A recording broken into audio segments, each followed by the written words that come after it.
Mistrial.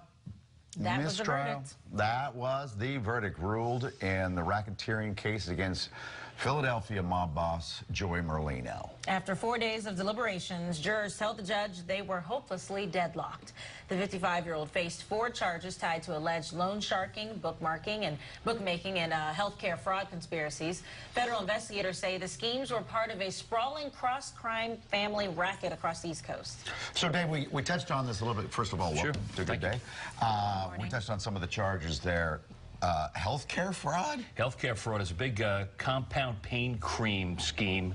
They mix a bunch of compounds together, do all that kind of thing. They charge you $1,500 a month for this, and the mob guys allegedly were getting $600 per prescription for that, and 6 renewals times 600. Do the math. It's a lot of money. $157 million fraud. Mob has changed. They used to be like yes, they have cocaine and drugs. The millennial mob.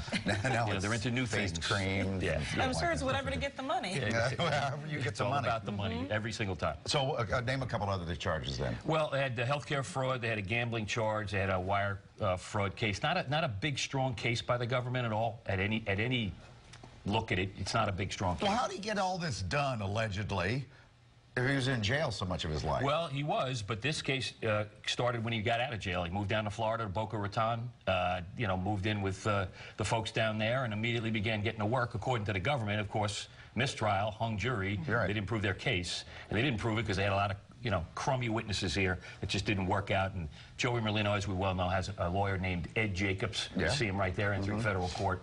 He is one of the best. He can tear apart a witness like no other. He is an expert at kind of chopping up the tapes. And there were a lot of tapes in this case, 800 hours of tapes by J.R. Rubio. Secret tapes. Yeah, secret tapes. Government witness wore wire against Joey. Went down to Florida, sent down there by the New York mob. And he went through the tapes, and Ed Jacobs tore them up, and here we are. And wasn't there some drama of one of the jurors as well, though? There was some allegations that Joey said hi Sylvia to one of the jurors as she was going towards the elevator at a lunch break.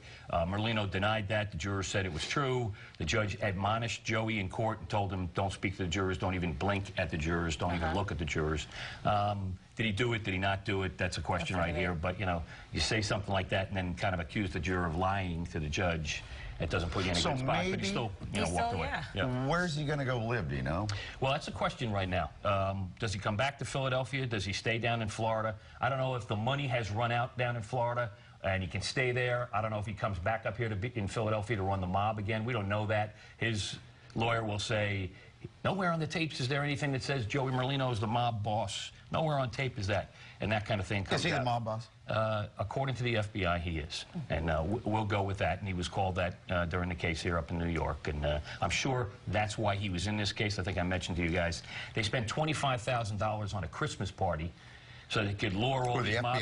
The FBI, through J.R. Rubio, the government witness, lured him up to a restaurant in New York, spent $5,000 to fly him and his wife Debbie up here to go to the party. Some of the wise guys from here in Philadelphia went as well.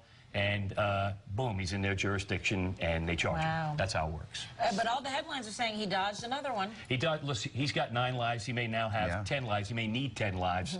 This is not over yet. I've said this before. It's not the last rodeo for Joey Merlino here.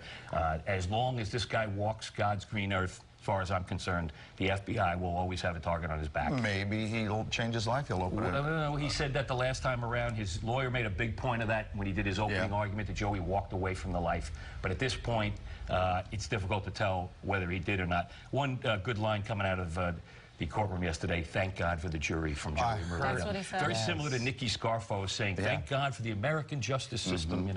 Same thing. Joey Merlino, pretty good win for him there, but like I said, I don't think this is over. You really don't think it's over? What if he comes back here, opens a Pizza Hut franchise, and lives a good life? Good idea if you can get away with it. From face creams to pizza? Face creams to pizza. Why not? You mix it all up. It's all about the money. You know that.